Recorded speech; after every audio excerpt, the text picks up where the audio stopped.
Fala, fala, meu cabeçudo, fala, fala, minha cabeçuda. Como eu venho falando, bom dia, boa tarde, boa noite, boa madrugada, bom multiverso. Eu não sei qual é o horário que você vai estar assistindo esse bendito momento de aula, esse bendito momento de revisão, explicação, apresentação do conteúdo. Enfim, eu não sei qual é o seu estágio nesse período de ensino médio. A gente vai hoje para a parte 2 do conteúdo, lembrando que já existe um vídeo falando sobre relevo, que eu deixei classificado aqui como relevo parte 1. Vamos entrar agora na parte 2. E essa parte 2 ela começa com uma apresentação bem legal, que são as principais formas de relevo. Habitualmente, nós conhecemos isso daí, muitas vezes, sem ter esse contato com a escola. Aquilo que é montanha, planalto, planície e depressão. Mas, basicamente, quando a gente estuda, quais são os conceitos, quais são as definições que se tem quando nós iremos falar da ideia de planalto, planície, depressão, montanha, depressão absoluta, depressão relativa?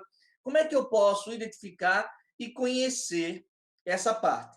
Lembrando que a gente ainda vai ter uma parte 3 desse conteúdo, tá? E logo mais eu vou estar explicando como funciona, quais são as características, para que você possa ficar antenado aí com tudo que a gente vai ver, beleza? Então vamos lá. Formas de relevo. Vamos começar com o mais simples, aquilo que geralmente impacta mais, aquilo que geralmente chama mais a nossa atenção, que são as montanhas. O que é uma montanha, minha gente? De cara, toda vez que a gente pensar em algo relativo à montanha, eu tenho que ter na minha mente que ainda existe uma força que atua nela, uma força que está em cima dela, que são as forças internas. As montanhas são regiões ou são áreas, como queira, em que ainda hoje os processos internos eles vão agir de maneira muito mais intensa, de maneira muito mais forte que os processos externos. Ou seja, a gente vai ter o soerguimento, o crescimento, vamos deixar desse jeito, como se fosse uma pessoa, muito mais forte que o processo erosivo, o processo de intemperismo. Vou dar um exemplo bacana. Se eu pego a Cordilheira dos Andes ou o Everest, para não dizer toda a Cordilheira do Himalaia, eu vou ver que nesses dois espaços, o processo de crescimento ou o processo de soerguimento dele ainda é muito maior do que o processo de intemperismo, de erosão, certo? Geralmente, as montanhas são aquilo dentro daquela nossa característica geomorfológica acima, ó, bem mais acima de 300 metros. Mas o cara pode chegar e dizer assim, poxa, Geraldo, existem áreas aqui no Brasil que têm bem mais de 500 metros, bem mais de 1.000 metros, e não são montanhas. Por quê?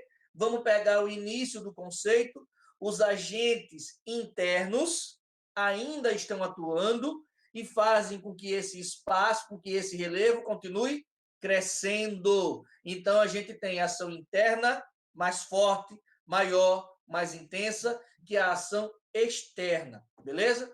Agora vamos falar de uma coisa que é mais comum, é mais visível aqui para a gente do Brasil, por exemplo, que são os planaltos. Bom, planaltos eles são regiões com superfícies ainda elevadas, com uma diferença que já começa a acentuar-se, a aparecer. Eles apresentam uma ondulação.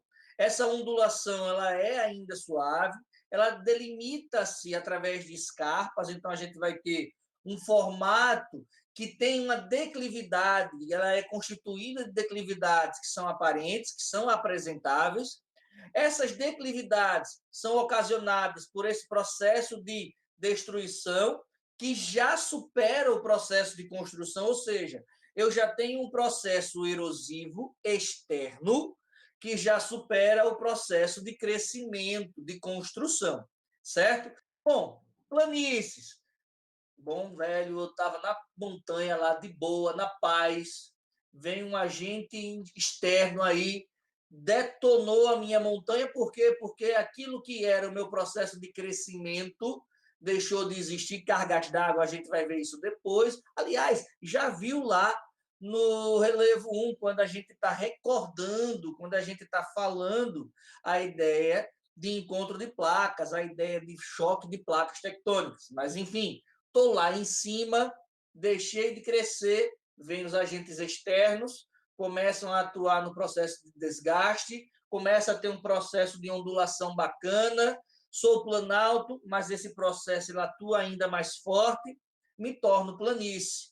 Então, eu vou ter lá as planícies bonitinhas, enfileiradinhas, geralmente uma superfície bem mais aplanada, em que esse processo de deposição ele supera o processo de desgaste, certo? Então, eu vou ter uma área que vai receber uma grande quantidade de deposição, que vai estar ali recebendo o tempo todo esse desgaste que aconteceu e vai sendo aplanada, vai se organizando, bonita, perfeitinha, lindinha, chuchu beleza, como a comida gostosa da casa da tua mãe, da tua avó, da tua tia, sei lá onde é que tu come, meu irmão.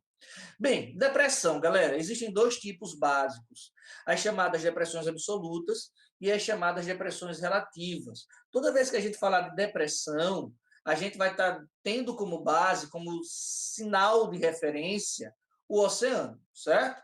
Então, a partir do oceano, que é a altimetria zero, que é o ponto zero, a gente vai classificar se uma depressão ela vai ser absoluta ou se ela vai ser relativa.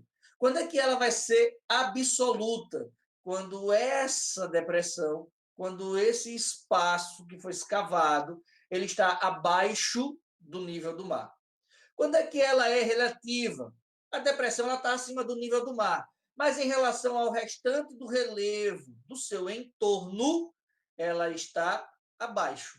Ficou claro? Depressão absoluta tem que estar abaixo do nível do mar, depressão relativa acima do nível do mar, mas, contudo, porém, todavia, em relação ao relevo onde ela se encontra, ela está um pouco ou muito abaixo. Essa é facinho, não tem como você estar esquecendo de jeito nenhum. Bom, é legal a gente estar atento a algumas coisas, tá? Dependendo do alinhamento de pensamento, da forma como é conversado, da forma como é falado na região em que você habita, a gente pode afirmar que uma área de planalto ou de montanha vai receber o nome, olha, fulano mora numa região de morros. Aqui no Brasil, por exemplo, nós temos os relevos de mares e morros, tá? E um alinhamento, um conjunto de vários planaltos ou um conjunto de várias montanhas podem ser chamados também de serras. Serra da Canastra, certo? É um bom exemplo daí para que a gente possa estar atento. Então, dependendo de onde eu estou, geograficamente falando, nós iremos encontrar áreas de serras ou poderemos encontrar também áreas de morros. Por exemplo, aqui nessa região de Palmeira dos Índios, Arapiraca, Bom Conselho, a gente conhece uma serra chamada Serra das Pinhas, tá? Um local que é divisa, que é caminho de roça, como diz o Matuto, entre o cara que sai de Palmeira dos Índios e vai até Bom Conselho. É um caminho comum para essa galera que vai estar viajando, vai estar fazendo essa rota aí sem problema nenhum, tá? Vamos agora pesquisar, falar, trabalhar sobre o relevo submarino. A gente começa logo falando sobre a ideia de plataforma continental, né? O que é essa bendita? O que é? Ficou estranho, né? Mas vamos lá, deixa assim mesmo o vídeo. O que é essa bendita história de plataforma continental? Vamos separar a bendita da palavra, tá? Plataforma, ou seja, uma base que está próximo a quem? Ao continente. É um prolongamento, é uma extensão do continente. Então, essa plataforma ela vai ter uma profundidade que vai variar entre 10 e 500 metros. Qual é a principal característica? É uma área de deposição de sedimentos. Toda e qualquer plataforma continental, guardem no cabeção de vocês, é uma área de deposição de sedimentos. Sedimentos de onde, Geraldo? Sedimentos lá da montanha, que a gente acabou de falar, sedimentos lá do planalto, lá da planície, que ao longo da história geológica vão se acentuando, vão se acomodando dentro desse espaço. Nessa parte do relevo submarino é que a gente vai pegar muitos dos recursos pesqueiros para a vida humana, Então, você vai ter uma grande área, entre 10, 500 metros, mas a média aí fica na casa dos 200. Você vai ter nessa região a extração de recursos pesqueiros. É onde nós iremos observar isso e é onde nós iremos observar também extração mineral. Então, você tem nessa plataforma continental, olha só, uma área de deposição de sedimentos, sua altimetria. Altimetria não, porque está no fundo do mar. Deixa de ser burro, animal. A profundidade varia entre 10 e 500 metros, mas aí vai ter uma média de 200, certo? É a área onde se tem uma pesca com muito mais propriedade, você vai ter uma área de atuação pesqueira bacana e é uma área também de extração mineral. Copiou? Anotou? Se não anotou, se não copiou, assiste de novo para não ter dor de cabeça.